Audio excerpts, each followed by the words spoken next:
Yeah, Squirtle. No, you're right. Squirtle was my guy. I was just about to say, I feel like there's only one right way to start, and that's Charmander, and then there's just other options. But I thought that was regular chat. That's just us. That was from Matt. That's a long one. What's up, everybody? Welcome to this week's Facebook Live, where you can ask us any questions you want about the creative process of creating a comic, of working together, collaborating, of what we have coming down the pipe. One of the things we're going to talk about today, oh geez, I always want to end stream.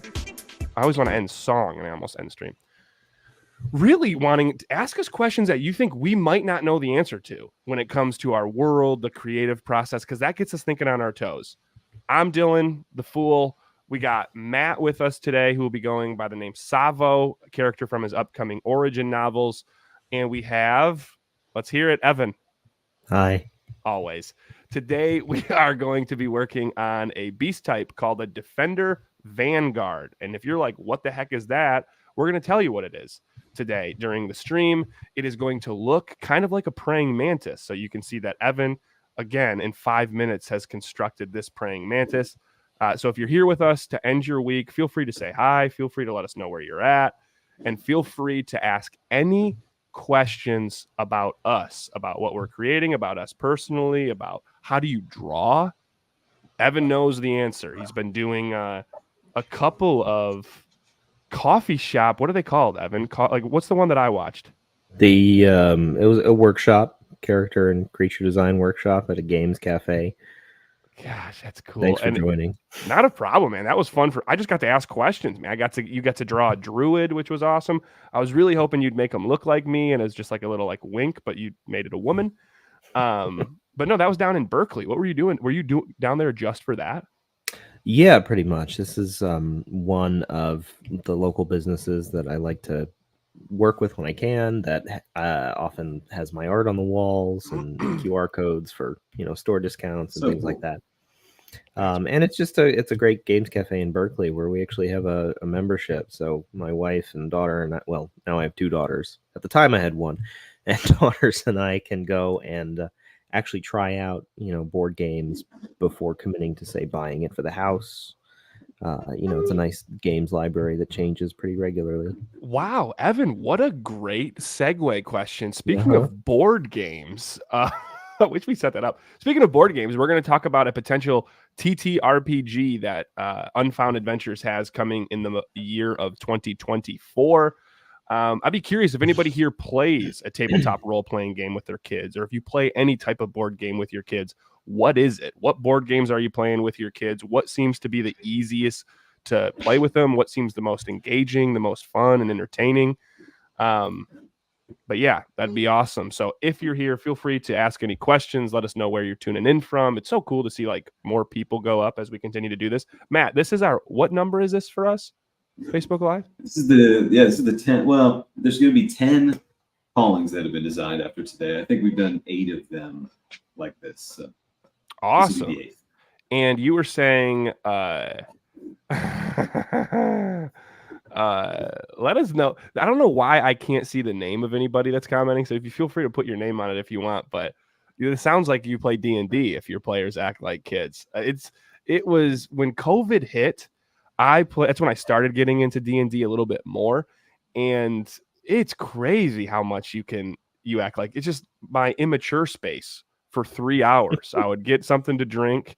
Here we go, Casey. Good to have you here, Casey. Hello. I would get a drink together. I would get my Colorado activities together, and I would say the next 3 hours, I'm just going to act like an immature kid. So fun and creative. Great to have you here. I did get another question already before we jump in. Evan, is it possible to show the first iteration of Cade's drawings that you had? Because the question is, who's had this most scary monster so far? I've got those. That's definitely Cade. Oh, there we go. Okay, and then we'll come back. So we got this was one of the first. Yeah, that one. going in. Okay, this is just popped right out of the world we were building completely. Taking this for one of the first ones and like showing it to Cade, and I'm like, is this what you were talking about? He's like, it's spot on. He's like, could you give it more legs? Was the only thing that More he legs asked. and more eyes. Yeah. And then Yeah. going into a third grade class and being like, we can create one of these for you. And it's these young 8 to 9-year-olds. And it's like, here's Yeah. Cade's monster. This is probably why the women for the first, or whatever, the Christian women that you were talking Could about be. hated Beast, because you're like, your kid can have one of these. So they're like, no. What if it just wants to make it cute and fluffy? I would love to just have a deer if possible, which we kind of made for Matt. Game night every week. Best part of the week. Wilson, thanks for being here. We're making your beast today, and no pressure. We give Evan more and more pressure every single week. Wilson is here, and he said, let's make my calling equally awesome. If you want it more scary, if you want it more cute, if you want it more sleek, throw it in the chat, Wilson, and we'll put Evan on the spot as we go here today. But no pressure whatsoever. Man, again, Matt asked me, he's like, should we have Wilson on the live chat? And I'm like, dude, we just up the ante every week with Evan of more and more pressures. Like just having someone on here to watch you create this. If you're tuning in, Evan is creating a calling, which is a spirit beast that is connected to the hip of anybody living in Bastunia. We do Kickstarters about 2-3 times a year. We're going to have 3 in the year of 2024. And one of the tiers is you can have your own calling created to be featured either in our comic, short story, none of them, and you just get it yourself, or potentially in a future tabletop role-playing game. So we're going to talk more about that today. But as I look through some of the comments, Matt, tell me about your creativity this week in the world of Unfound Adventures and Bastunia. What's going on down there in Austin, Texas? Yeah. Well, I am eager to check in with Wilson and see his questions and see his comments. So I'll circle around with what I'm working on, but I see your questions, Wilson. I'm excited to get to them. Or your comments too. So this week, mainly I'm focused on the origin novel. It's the way it's evolving is it's going to be, I thought that I'd be able to very seamlessly write a novel about this guy over his course of his whole life, who's kind of like the man who initially brings order to Bastunia within the first 100 years of people settling on this planet. He's kind of your Moses figure in ways. Moses meets Bob Marley. By the way, go watch that movie coming out. It looks amazing with Bob Marley. Keep going. Oh, I didn't know there was one. Cool. So that story is going really, really well, but I'm going to divide it into a trilogy because I don't know how to tell someone's life story yet in a couple hundred pages. So the first part is his young years where he is trying to join this academy so he can finally belong, and going through all these trials, these more mental, academic, like scholarly trials. Dealing with love, dealing with the heartbreak and triumphs of love. Yeah. Savo, the name that I'm wearing today is Savo. Is kind of his rival. Is this guy who's it's just Argus is a better version of Argus in every way, and Argus knows it. And Argus is trying to cling to this girl who's kind of like the golden child. And slowly but surely, he's losing him. Argus is losing her to Savo. He's just too slick. Savo sounds like the Gary to Ash. I'm going to go as much Pokemon references as I can today because I got my red hat on. He's the blue to red as well. And man, this week being my birthday, that's what I've been doing creatively, is just been playing Pokemon Red on the Game Boy. Absolutely incredible. Might talk about that later today too, and what they basically set up with the video game to then set up their comics. Real quick, Matt, I'm going to share your screen. Can you show, because it looks like you have our Facebook group pulled up. Can you show the pictures of what Evan is stemming off of today for these beasts? The praying mantis pictures? So, and then just so you know, Evan, he wants it to evolve, which fun fact, or lore is everybody's calling evolves as we lean into our own calling in life. So this is going to be a Defender Vanguard. The more that, let's say, Wilson leans into this defender path in his life, loving and preserving what's in his life, the more his calling matures. So instead of having evolution stages like Pokemon would, it slowly matures and gets cooler and cooler and cooler, just like we would age. It's just much more rapidly. That being said, he wants it to evolve. 2 little forms. He's going to want one cuddly and defensive and one savage and evil looking. You, Evan, get to choose which one you want to draw here today. If you want to go more cuddly defensive or savage and evil. I think that ship has sailed a little bit. Let's see what happens. And this is going to be cuddly. Clearly the cuddly one, yeah. I knew this was the cuddly one. This is what we're stemming off of. It's this and 2 other pictures, right? One of them looks like it was done by Evan's favorite thing. One of them looks like it was done by AI. What's the swear jar at? Hey, I haven't said any. I have not said any today. But we're going to, honestly, it reminds me of, again, Pokemon reference. It gives me Scyther vibes. Scyther, yeah. Tell me if I'm wrong in the chat, Wilson, or if I'm spot on. But it's going to be a Defender Vanguard, which, Matt, you were kind of describing, and we're going to go into the beast types here in just a second.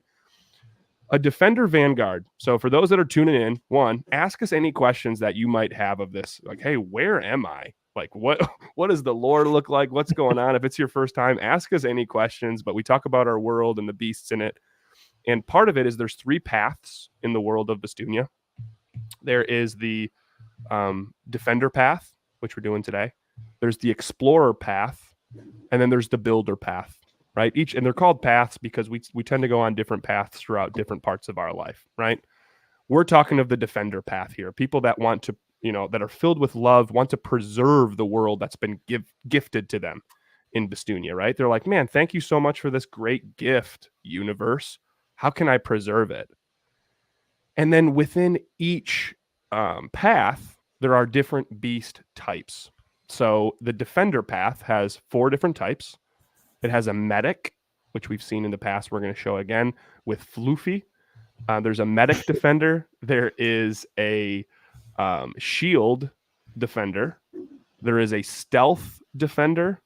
And there is a vanguard defender. Matt, this is a vanguard defender. So I've kind of described what a defender is, right? Someone that sees this world, it's like, man, I want to preserve it. I'm filled with love. What would a vanguard defender be? Yeah, Vanguard is, by definition, Vanguard is like the people that are going out front in a war. The people that are going to be meeting the enemy first. And so I think of it as a little bit more of like, frontline soldier. Always going to be strong. Probably, they would definitely be competing in the Colosseum. And I suppose probably shields would too, but I think of them as being the grunt soldiers, the one that you're going to see the most of that you really don't want to mess with. My only point of reference for Vanguard really is actually Mass Effect, if that's of any assistance at all. 0 for me. Is this a video game?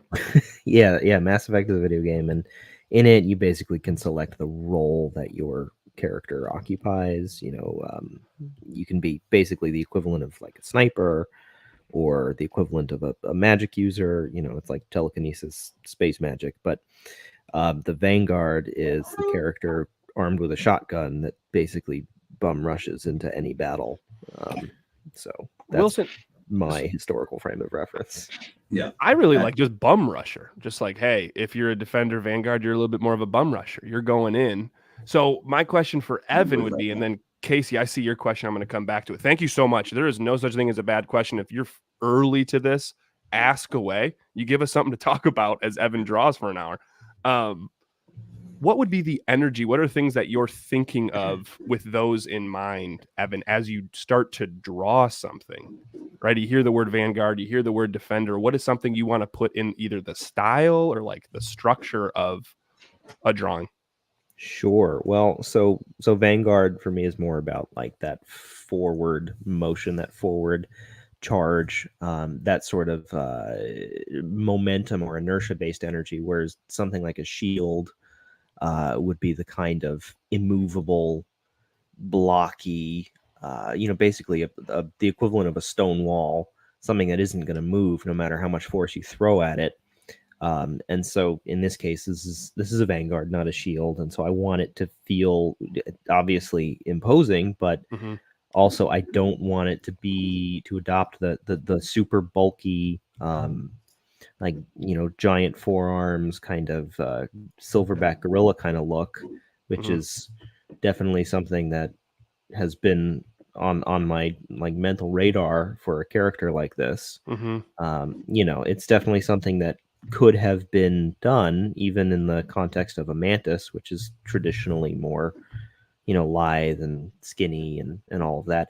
But again, Vanguard versus Shield, I think the shape language, the sense of weight offers a very, very different kind of read. And so I'm trying to push away from this and more towards something a little bit more informed by that kind of forward motion. Yeah.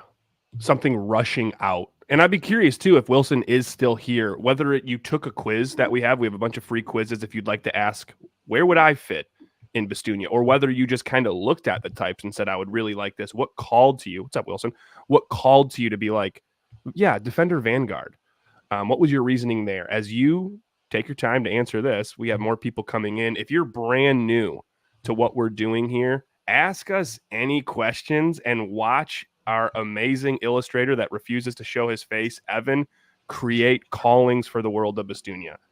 And if you're like, what the heck is the world of Bastunia?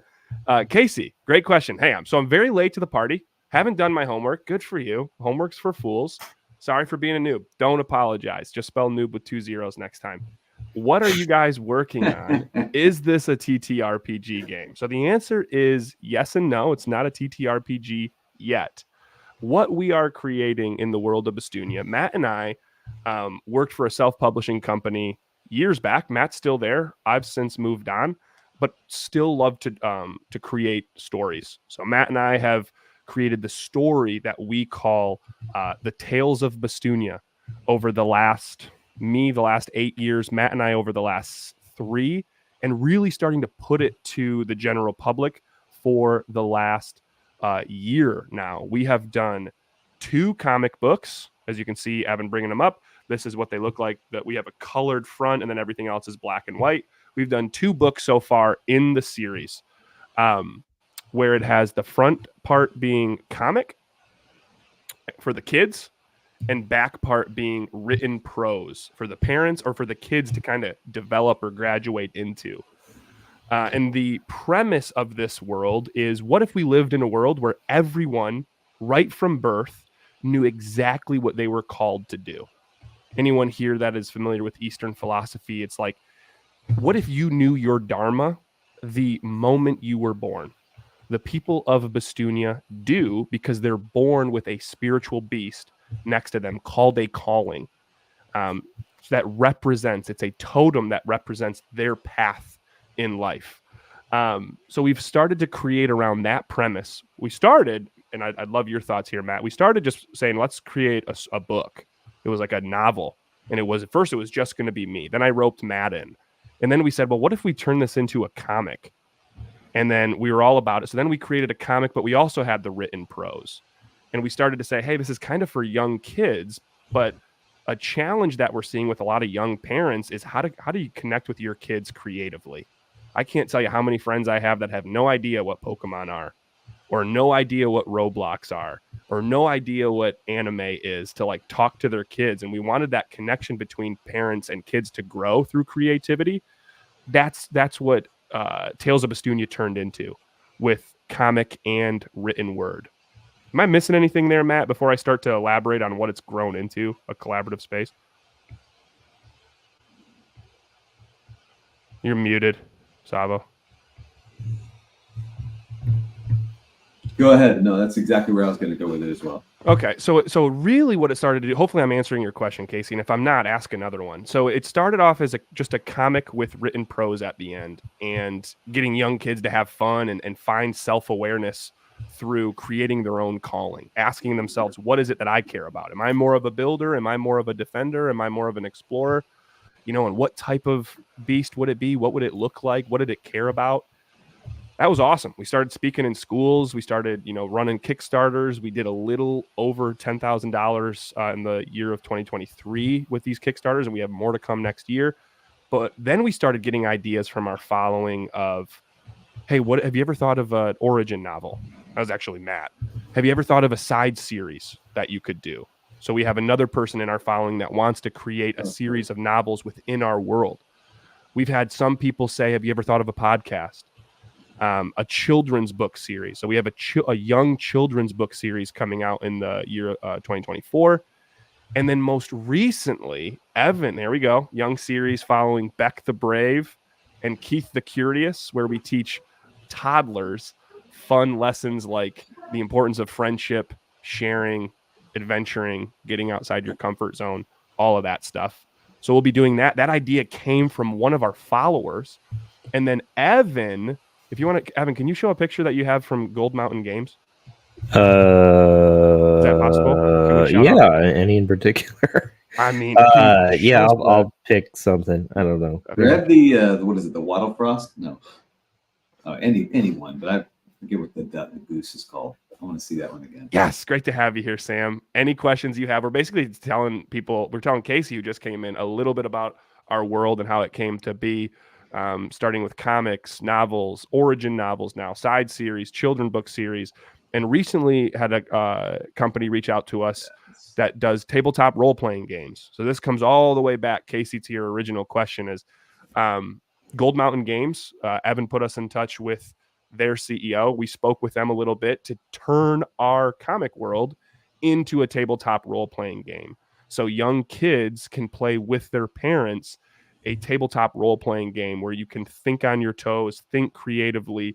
Your imagination is basically, the world is your oyster as long as we're using our imagination to explore the world of Bastunia. So that will be coming out late next year, and it goes in tandem with the comics that we're creating. Am I missing anything there, Matt or Evan? We'll go Matt first and then Evan. As far as the vision for vision and Kate, coming back to Casey's question, right? This will eventually be a TTRPG, just later next year. Am I missing anything there? I have one small thing that I could add. Yeah, add it, Matt. Yeah. This is some of Evan's other work with Gold Mountain Games. Awesome company. Make sure you follow them on Facebook and I know Instagram. Any other places, Evan? Yeah, they're also on Twitch, TikTok. I am not the social person. Get out of here. Sorry, Katie. They're all over the place. You'll find them. Gold Mountain Games.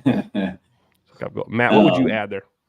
So yeah, I saw this this clip recently of a John Cleese interview, and I love that guy, like one of the Monty Python guys. And he had said something that I've often felt. He just said it beautifully.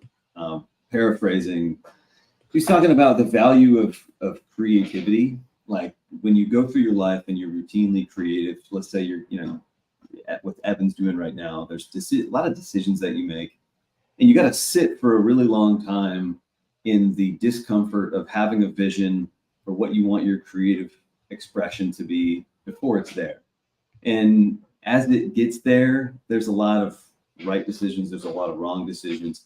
There's a lot of sitting and contemplating, just like immersing yourself in that discomfort.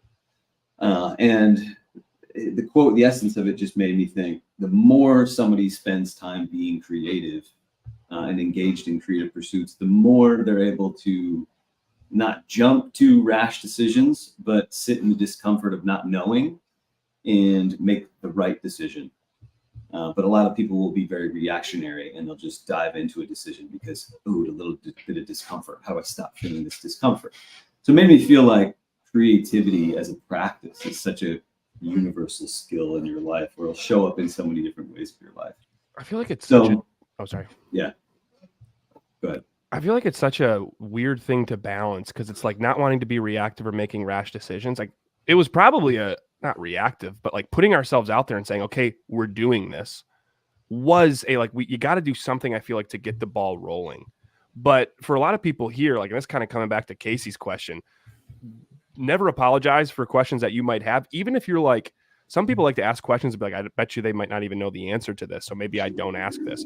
Please ask those, because it allows us to sit in discomfort and be like, what would that answer be? And it allows us to kind of either give an answer now and say what we're thinking, or bring it into our awareness and sit on the world that we're creating. 2 weeks ago, 3 or 4 weeks ago, someone said, hey, what is all your inspiration? Like, who have you read or what have you done that's inspiration when it comes to drawing or writing? And I didn't really have one. The corny answer would be our followers. But I mean, if I were to break that down logically, it's like a lot of times followers ask me questions that are like, I have to have an answer, which then allows me to be like, oh no, this is what the world looks like. And if it looks like this, I could do this, or we could do this, or we could do this. So sometimes those tough questions are like the best questions. Evan, you said that you typically see this a lot on social media where people will ask that to their audience, right? Yeah, that's right. And in fact, they've been banned a lot in a lot of TTRPG focused like Facebook groups, just because everyone would come out of the woodwork asking, ask me anything about my homebrew world, because I'm trying to figure stuff out. It's a very good way of like crowdsourcing problem prompts to fill in gaps in world building. And it, some people will just ask really, really off the wall questions. Anything from, does this world have toilet paper, to, what is the dominant religious structure, or something more, I'll answer the first question. Matt will answer the second question. I'm kidding. Those are tough. Those are good questions to ponder, though, for sure. Well, I think too, we have a perfect one right now, and then I'm going to come back to one of the things. I'd love, Wilson, any thoughts? I'm going to pull up this comment again just to walk Evan through it. But we have another question. Any thoughts, any edits as Evan draws? Because we're only a half hour in. Matt asked, is this Matt? Is this you, Matt, or a different Matt? Different Matt. Look, kids, we don't have to. Oh yeah, because it actually says Matt Emery when you ask questions. Will the monsters fight, or are they more like the kids conscious? What is the tone of the setting? Really good question. Because I was gonna say the answer is both, right? And know that every kid grows up to be an adult in Bastunia. The fighting, what I see, and I love your thoughts, Matt. The fighting is mostly going to be, I wouldn't say it's infighting, although there will be some infighting, but there's an outer world threat called a Zigra, and they're these dark, shadow spawn entities that come from the cosmos to rip people away from their calling in Bastunia, and it's the Defender's job to defend against them. Evan's going to pull this up. We actually, 2 weeks ago, Evan wasn't here, so we kind of showed a time lapse of him creating the Howler, which we see back there. So these Azigra will attack the world. Their job is to bring people into chaos. Defenders protect against them. That being said, when we do this TTRPG, this doesn't mean explorers can't go to battle. Doesn't mean builders can't go to battle. But what I really like about it, it's like, understand your gift to bring to a situation like this, where a defender might be doing the damage. A builder might be building structures, building shields, building different areas of opportunity for a defender to attack these Azigra, right? An explorer may be climbing a side of a wall to get an angle to be more like a ranger. What recon. Recon that it's provide, or strategy. Or another one is, we're going to get into abilities of some of these beasts as well. They're going to have different area of control abilities that can help dictate a battle, right? So it's one of the lessons we're trying to get across in the world of Bastunia, is like, where we're at in the comic currently is everyone is very rote. And it even happened when we started to build our following. We're like, take this quiz. What are you? And everyone's like, I'm a defender. Screw builders. Defenders for the win. And it's like, it was like very tribal, like a lot of tribalism. But the whole welcome to the human race. It's crazy how quick it starts. But the whole concept is like, hey, we can do a lot of things together just if we know our gift, if we know what our calling is to bring to the table. And sometimes callings change. So I think diegetically it's important to note that like a lot of these types were also developed, and guys correct me if I'm wrong because this is not me who did any of this, but developed not with combat in mind, but really how these beasts would exist, in terms of like the infrastructure of this world. The builders quite literally build buildings and things like that. So there are roles and functions for these creatures outside of like a Pokemon arena. correct. Yes. And I'll take this actually. all right, take I it. feel like Hey, one take of the thank you. One of the things that'll be really fun going into classrooms is the idea of going into a classroom and talking about what would your calling look like is to do exactly what Evis is talking about. How do you fit socially into this community? Because everybody is going to have a different gift that they can give, and everybody is needed to give their gift in order to have like the most fully functioning holistic community. So if a defender is in the Coliseum down in No Wasteland, I'll bring up a picture of the map here in a minute. Then it's there's going to be sport. Actually, there's a couple different sports that we're hashing out right now for the world as a whole. But yeah, what their greatest gift to give is probably not entertainment in the Coliseum. It's probably something to defend against this more cosmic threat. And I think it's going to be a really fun challenge. This is me just speaking to you guys. It's going to be a really fun challenge to show, because we grow up in areas of like Yu-Gi-Oh! And Pokemon and Digimon, and it's like the main thing that people are watching this for is combat. Right? It's like, show me the cool scenes. Evolve to the highest ability, become Charizard, and get into a fight, please, for the love of God. And I think it'll be an interesting challenge for us to show the beauty, to show the excitement of being a true builder when we bring in the all build in Metropolia, when we show like these immaculate creations that some builders can create and how it can get intense, right? Because builders can be more competitive. They can be more strategic. To show like the wild, amazing areas that explorers go to and what they need to do to get there. So it will be really fun to just show that outside of just constant battles. That being said, we do understand like that action is what people like when they read comics. Give the people what they want. Give the manja. Can't swear. Anything else we want to add on that before we get to other questions?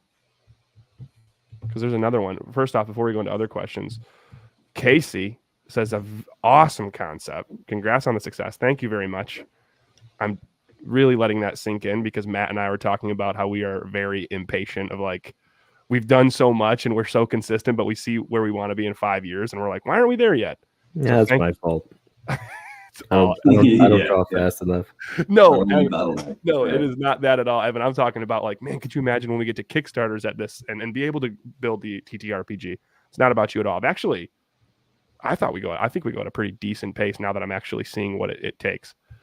Anyway, Casey says, can't wait to see where this goes. Really can't wait to see what Gold Mountain Games does with it. I am very excited to work with Rob and team.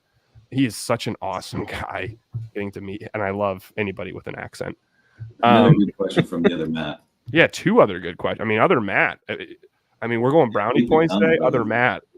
And then Wilson would love to know. I think I'm going to have to go by other Matt. Your other Matt. This is Matt number one. Wilson, if you're seeing any potential edits you want as we get into this, let us know, because that is part of our Kickstarter. You get one round of edits, but if you come to this, you can start giving your edits now, and then we have a final, and then we can give more edits.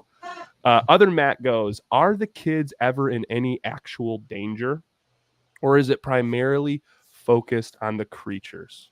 How does the book start, Dylan? What's the first 3 pages of the book? One of our reviews that we've got on the first book is like, maybe not for kids. First scene seemed a little scary. Main character. I put the age down as 7 and up, and after that I changed it to 9 and up. But that was the complaint. I don't know if this is good for 7-year-olds. 8, 9 and up. I don't know. Basically, main character protagonist is losing her mom. In more blades. Any way for more blades, by the way, Evan. Main character is losing her mom, literally being ripped away from her. in the first scene. We do want to give, like, what you see in a lot of these Eastern mangas and anime is tougher backgrounds, which builds these characters, builds the resilience. A lot of the compliments we got is like, you can see this protagonist's determination. She's crying as her mom walks away from her, and then she loses a leg. We're not going to get that aggressive as we go into. We just the small crying child loses a leg. Yes. Yes. Hey, you drew it. You made me draw this. I don't want to say made. You could have been like, "Hey, can we do this instead?" Greatness. No, you made me draw it. Evan, you made me draw it. As a great man once said, greatness requires sacrifice. Loses a leg. First scene. We're not perfect, and sometimes people. I mean, I think it is good to let young. Sometimes there's tough backgrounds, and that's what makes awesome futures. Sue me. Kids can be in trouble. Yes, we are going to see some His Dark Material elements that'll come up of like what happens if a person gets like kind of ripped away from their calling. What does that lead to? Are the kids in danger sometimes? Yeah, I mean, Azigra are a real threat. That's why we need good defenders to protect them. I think of a comic that comes to mind. I know a lot of people don't like this. I'm a fan though. My Hero Academia. It starts off for the most part pretty PG, and they go PG for as long as possible, and you're like, wow, okay, this is kind of cool. It's a little PG. It's like superheroes, and how dark they get. It's just, I just think I'd be curious your guys' thoughts. It's difficult to really write gripping characters, in my opinion, that don't have some of this, a shadow element to them. Thank you very much, Sam. What are your thoughts on that, Matt? I mean, to answer this question from Matt is yes, kids are in trouble. Kids can get into danger. I think we certain things are decided for us to a degree. I mean, I think that I really do want to promote a lot more of the things that I want to see more of in the world than the things I want to see less of. Purpose of this story is not to showcase violence because, if it bleeds, it leads type of thing. But I think when we decide what audience we're writing to and what medium we're creating in, there are promises that get made to the audience, and we're trying to keep those promises that are kind of built in. I didn't necessarily make the promise. It's just what fans of the genre, fans of the medium love. And I think that there's a lot of very eccentric characters that you'll meet later on because that's characteristic of the medium. People that are just wild, very drastic, conflicting characteristics too. I mean, watch the beginning of Tarzan, dude. Like there's some, even Disney movies, there's rough. Nemo. Yeah, like big, rough upbringings. It's like but I do feel like we have the resilience to be like, oh, push on and not be like, we can't show anyone bad danger. I know that's not obviously the question that Matt was like trying to push on us, but now it's just in my head thinking about it. Also coming in, yeah, Scar and Simba. Thank you. Loves the edge. This is from Wilson. Loves the edges on the head. And I was wondering what your thoughts would be on the head, because in my mind, because the head is what comes out to the right. Somewhat Dooku. I was going to say, I'd be curious if that's what Wilson was looking for. Also, if you are tuning in, I mean, we wanted to go into beast types, but this week we're actually getting a good amount of questions, getting me excited. And there was another one, I believe. No other questions. Matt just saying, glad that you brought up His Dark Materials, fan of the Golden Compass. Yeah. And was wondering if we were fans of that. Definitely. Actually, funny. Same. For sure.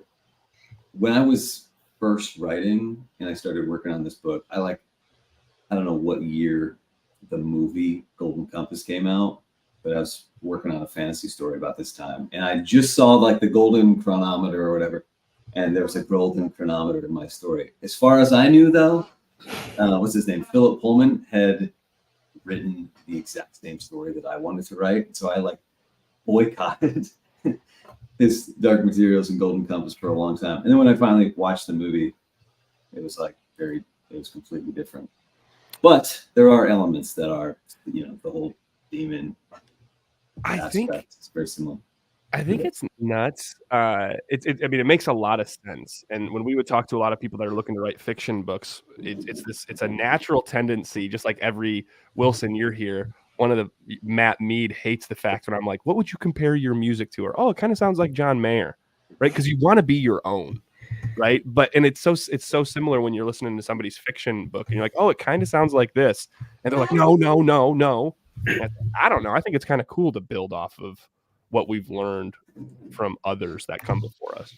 I actually get this a lot from artists who have, ideas that they feel like have already been done. They've been done to death, or like, the world doesn't need another zombie apocalypse story. And it's like, it does if it's done well. Mm-hmm. Doesn't matter how many times it's been done. If you can construct a good story well, that does what it's aiming to do extraordinarily well, that in and of itself is a feat. And if you can still find room for surprise, awesome. But you're not telling a story to necessarily surprise people. That's not the goal. You're not setting up mystery boxes. You're not J.J. Abrams just throwing out questions for the sake of it. So if you can do what you want to do well, it doesn't matter how many times it's been done before. It doesn't matter how much your superhero idea is similar to Batman. That's how we end up with new stories, and your stories are very, very likely to surprise you anyway, whether or not that is part of your intent. I mean, here even it's like The Last of Us brought zombies back for me, right? It's taking that and putting your own flavor. And I think sometimes it takes the courage to be like, yeah, I'm doing another zombie one, but can I tell you what's different about, or can I tell you about mine? And then having people get lost in it. I don't know if you can push through that initial discomfort of, what Rami would say, leaning into a trope and being okay with it. It's like, if you can push past that, I think that's where the magic can happen. I'm going to come back. It's also really, sorry, I don't mean to. You're good, brother.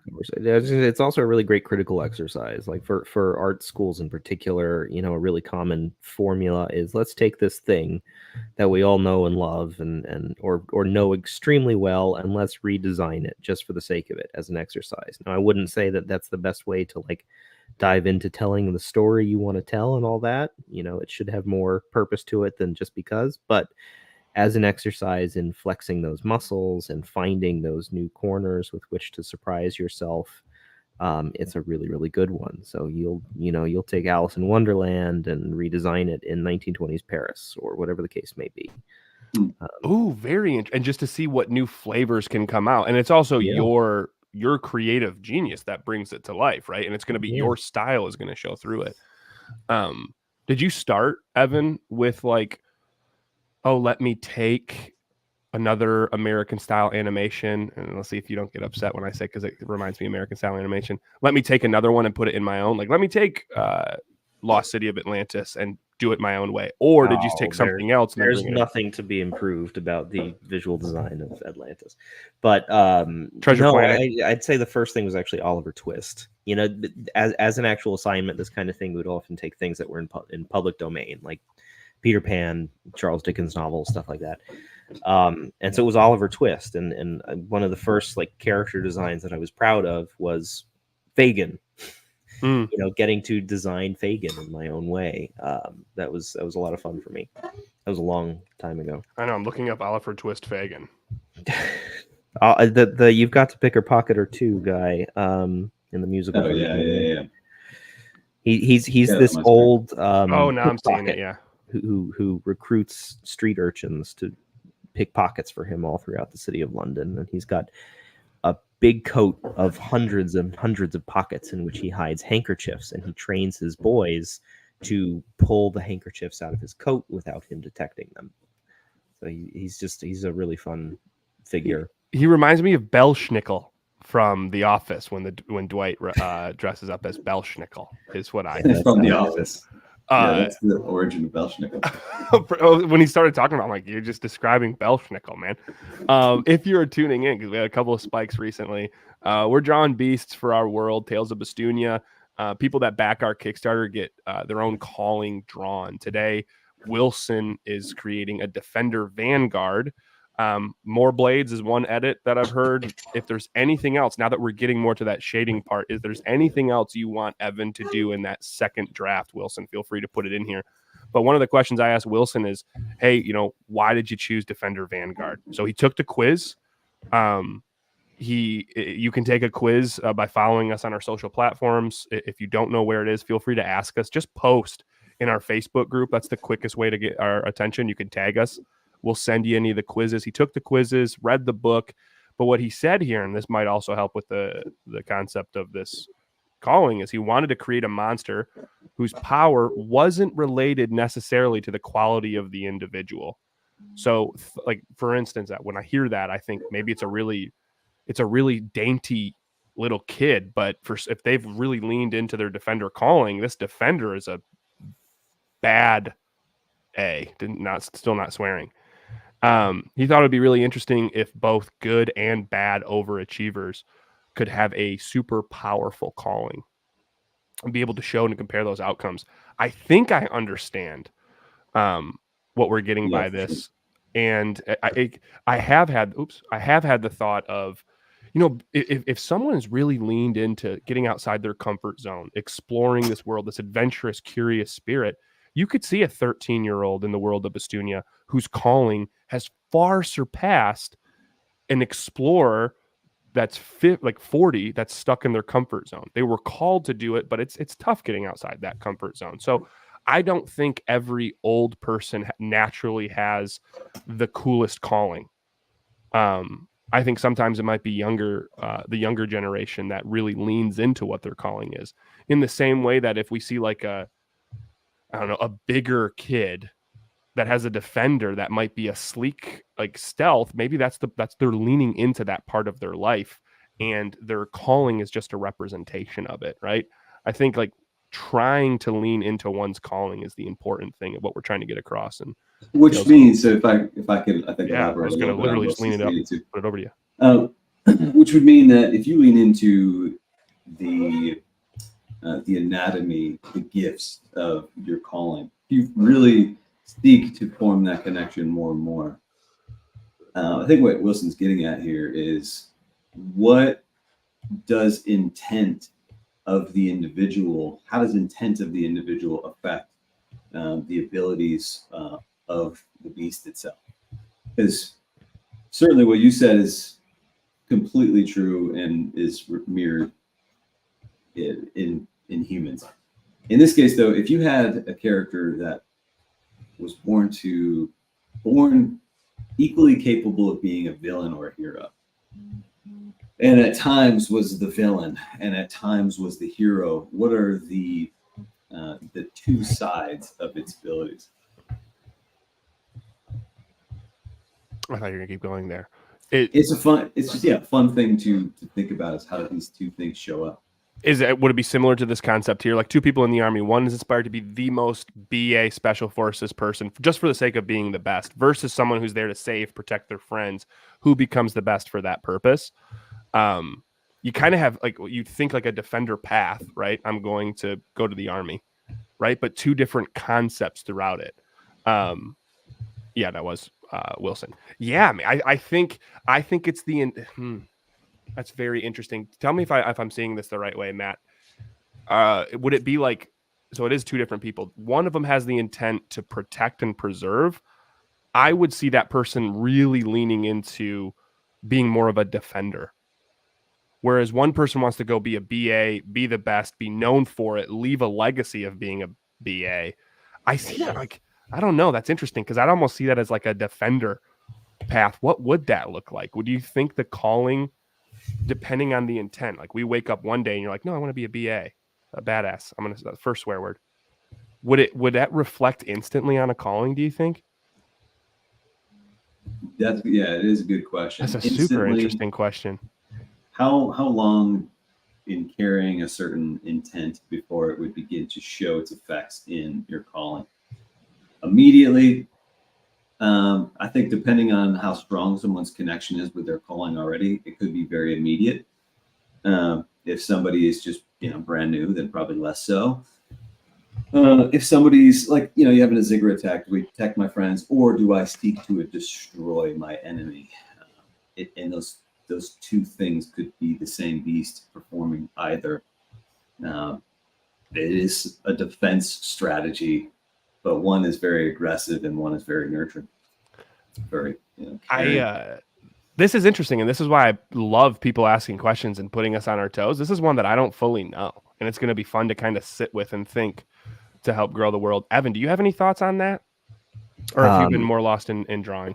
No, I would think that, yeah, I mean, if you ask me, I would think that it is not immediate, that, a declaration of intention does not equate to an actual internalized intention. Right. And then you could ask the question, it's like, is intention enough? Or does it actually take execution? Do you have to actually deliver on that intention in order to fully come into that variation of calling and suddenly realize that the whole nature of your companion has shifted? Yeah, and I think so. For anyone curious, one of the questions we got from one of our readers is, why does James have 4 beasts or 3 beasts? Like some people don't have any, and James has 3. What does that mean? For the longest time in the history of Bastunia, people could get multiple callings for different paths that they walked in life. Think of, when I was selling books door to door in college, trying to pay my way through college and be like, how can I really create monetary income and leave this impact and be the best salesperson in the world? I had a builder mindset, right? So in this world, I would have been gifted a builder at that time. But when that shifted into me, I want to really start getting outside my comfort zones. I really want to see what's out there and really understand myself better. Travel over to Africa to live in Kenya for 2.5 years. I would have gotten a different calling way back in Bastunia. I would have gotten that explorer calling. So I think if someone really starts sitting at, let's say they want to protect, and that's why they have this amazing defender calling. They want to protect, they want to love somebody, but they start to get, and they've done that to the utmost, and they start to get this inclination of, man, I want to really be a bad A. It's so tough. I really want to be a badass at something. I really want to leave a legacy. I really want to, what if I could, and if they consistently had that urge and that intent, for the longest time, they'd be just gifted another calling. They'd be gifted that builder calling. I think we're going to have, we're going to see some internal challenges right now with where we're at in Bastunia, because, later in this world's history, people only got one calling. And then later, people got none. Bad arse. Thank you. Yeah, I'll just do an English accent on it, Sam. Does that make I'm getting that across the correct way, right, Matt? Yeah. That people could have multiple callings based on the path they're walking. Yeah. There's reasons that in the story, of course, why it's the God who is bestowing upon a new individual upon birth.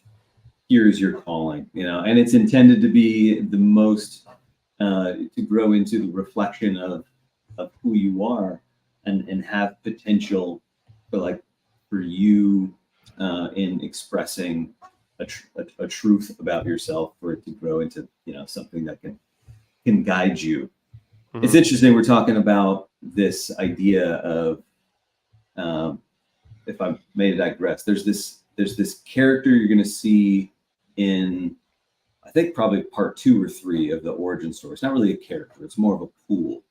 And it's like, if you look into this pool and you see yourself reflected in daylight, what you'll see is the expression of you and your calling or callings. If you were to make very altruistic, very very giving, life-giving decisions. And then by moonlight, you look into the same pool, you'll see reflected back at you the opposite. Like, what if you were to make the very destructive, angry type of decisions? What can you grow into? And it's an extreme. And I think a lot of people are going to be somewhere in the middle, hopefully on the positive side. But while each calling is unique, the fact that what we're talking about is fascinating. It's like the fact that it grows based on your decisions. And I know we've kind of went a little bit on a tangent for Wilson's initial question, because he was even saying, what if there are 2 different people, right? And we're saying, well, what if it was one? Man, it's questions like this that help us just build this. This has been fun. Matt and I were we jumped on this before we started, and we're like, okay, what do we talk about if people don't ask any questions? And we're going to talk about none of that, because there's been so many questions. And I love the last thing that Wilson said. It's like, in my mind, it's a rare that split would happen that quickly, kind of like what Evan was saying. Most of us are a summation of thousands of small decisions. And I think once we really start leaning in to make initial decisions there, you would get another calling, not right now in Bestunia, but there's another thing that came in. Do people with that are selfish have callings that end up becoming evil? Do they side with the Azigra? Very interesting question. Yes, but it's a smaller percentage than you would. It's not really a 50-50. Because I've been having this conversation with my brother since he's been in town. I think someone that says, "Hey, I don't make judgments at all," is wrong. I think we make judgments about our situation, about people in our lives all the time. Like, it's just a judgment is just forming an opinion by getting inputs, right? Like, that's just going to be a natural tendency that we have. Judging if that person's right or wrong or going to heaven or hell, I think that's weird. So I think with this, it's like, I feel a lot of people in Bestunia have a heart of good intent. It's just how it comes across in their world. I think sometimes if I was an explorer right now, lean more to the explorer defender path, and I met like a hard builder that was super competitive and really wanted to build a legacy and really wanted to build their company to the utmost and have profit margins at 35% no matter what. In my mind, I'm saying I don't want to be around that person. I'm not saying they're a bad person, right? Or that person's, it's not me. It's not my path. Good for them and their path. And hopefully we can show that in this world. That being said, there will be some people in Bestunia that do start to side a little bit more. We do have to have a common bad guy. We see that in the Azigra, and we're going to see that with some of the people of Bestunia that lean into it. A punchable villain. Yeah. And I think getting to, I think the best bad guys, I hate bad guys that are just bad guys because they're bad guys. I love bad guys that have become bad guys because of what they went through. I think the Joker, but there's other people out there as well. So hopefully that answers your question. And then another question from other Matt is, are all the callings unique? For like what Evan is drawing, is that unique to Wilson? Or will a bunch of kids have callings like that? It's the former. Each calling is unique to you and what you have to offer. That being said, there might be some callings that look somewhat similar, right? There might be a wolf, like two different wolves, but they look a little different. Like, you're going to have similar base structures. And one of the things that we want so being able to take this, we could say to Wilson, hey, is it okay if we stem off of this and change it slightly and put it in the comic? This one is uniquely yours, but could we change it to make it more fully quadrupedal? Or could it have wings? Or could it do blank, blank, and blank? There's going to be a little bit of differences, but it might come from this base because Wilson's like, hey, I don't want this in the world. I want this to just solely be my calling. We totally get that. Anything you'd add to that matter, Evan? Like, is each calling unique, or would there be, like, there's a bunch of people not everyone gets a Pikachu. Yeah, I had this question. I've actually asked it multiple times of Dylan. Have I answered it? I don't know. That's a no. I've asked them multiple times. Like, so James has a beast named Maji, and I always ask them, like, for instance, is there more than one Maji in the world, or is there a wild one just like wandering the mountains somewhere? And the crux of their answer is no.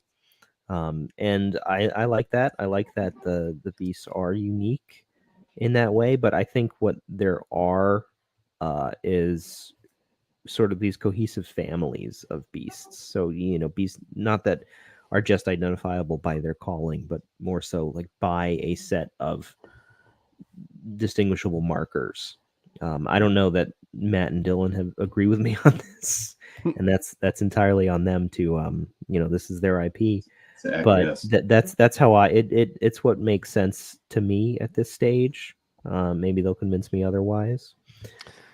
Matt, your thoughts here before I give one of my lessons that I've learned through this?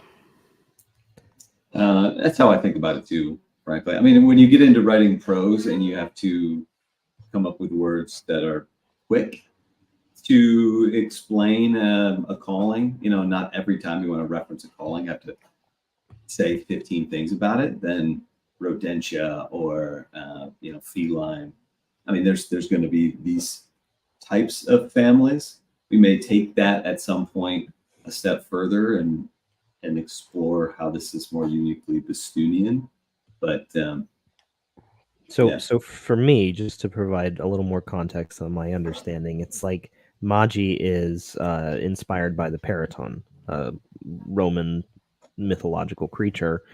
And it's like, okay, so there's probably not another Magi out there, but there may be another Periton of some variety. It might have different antlers. It might be different proportion. It might have bat wings instead of bird wings. It might have an entirely different part of it. Might be a ruminant. I don't know, but that's the sort of internal structure for this that I'm operating off of. That you can feel free to disabuse me of. Screw you. No.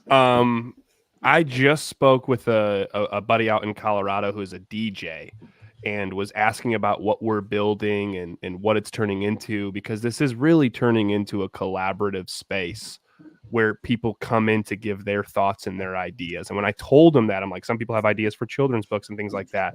He goes, is it difficult to have some people come in and like, not, he used the words like kind of step on your creation a little bit.